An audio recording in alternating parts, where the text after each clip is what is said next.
Get ready, start. I read yesterday that my friend and old colleague Jayaprakash Narayan has said recently that I should help. I forget his words in establishing or in developing a strong opposition to the Congress. This is a very strange request. I believe completely in any government what it might be having stout critics, having an opposition to face. Without criticism, people and governments become complacent. The whole parliamentary system of government is based on such criticism. The free press is also based on criticism.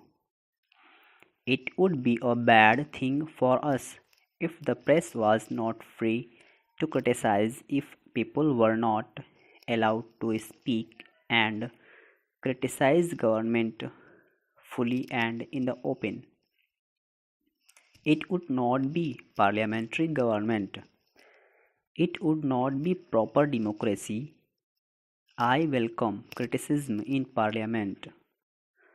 In fact, we welcome criticism from our own party members. The amount of room we have in our own party for criticism of government's policy is great.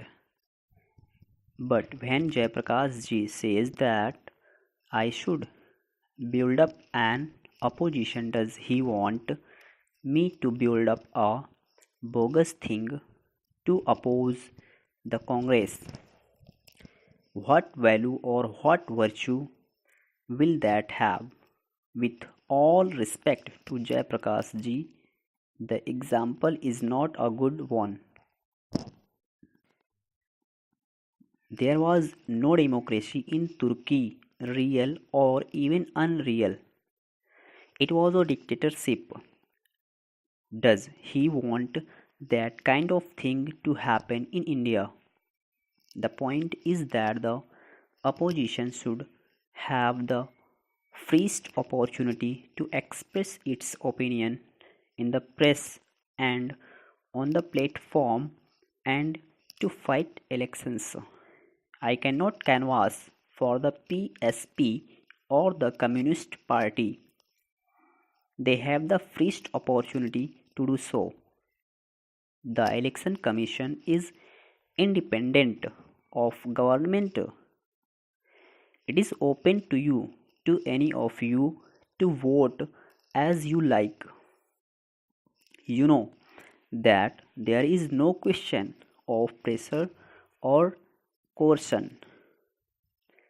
I do submit that we in India have a greater degree of freedom in elections and in things other than elections than almost any other country in the world. There may be a few countries which have the same freedom as we have, but a far greater number of countries in the world have no such freedom. We have it, and I am proud of it, and I am sure it will continue. I want every type of opposition to go and apply to the people. The people should decide to whom they shall vote for here. Jayaprakash ji says it would be good for the Congress to be defeated. I might perhaps agree that it might be good for the Congress to be defeated, but surely the question is not for us, but for the people. The issue is what is good for that country, not what is good for the Congress. Our friends like Jayaprakash ji have got so entangled in their dislike of the Congress that they have forgotten such a things as India and the good of India. It is my belief that if by any mischance the Congress was defeated, it would be very bad for India. I do not say that congressmen are better people than others. There are good men in other organizations. There are patriots in other organizations. It is not a question of personal friendship, it is a question of the national good. Supposed in parliament instead of the strong Congress party, we had a dozen or 20 small groups with nobody in a majority. What would happen? There would be no stable government, and each title group would intrigue with the other. There would be offers of ministerships for people who gave up a party to join another. That is what inevitably happens when there are all kinds of parties with name having a majority. I can give you instances where countries are failing because of the failure to get a stable government. At a time when we talk of the second 5 year plan, when the energy of the nation should be put into development, when we have Pakistan shouting itself hoarse about jihad and war, are we to experiment with numerous odd groups?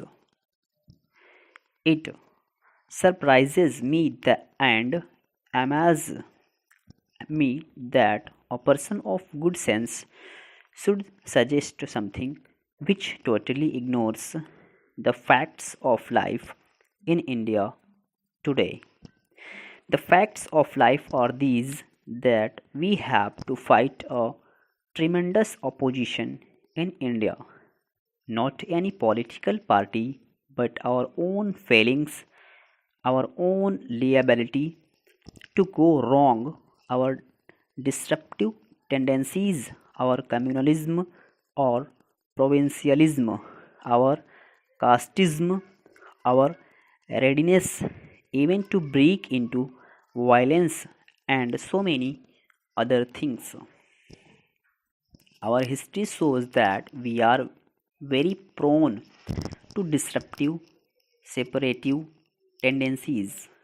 And if British rule in India did a good thing, it was to make us united in our fight.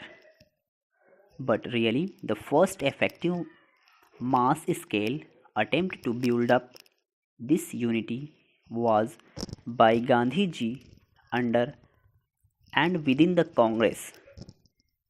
It brought results, and yet you see how soon such unity goes to pieces. Take the question of states reorganization, whether the decision was right or wrong. Is it not fantastic for people to commit violence for that?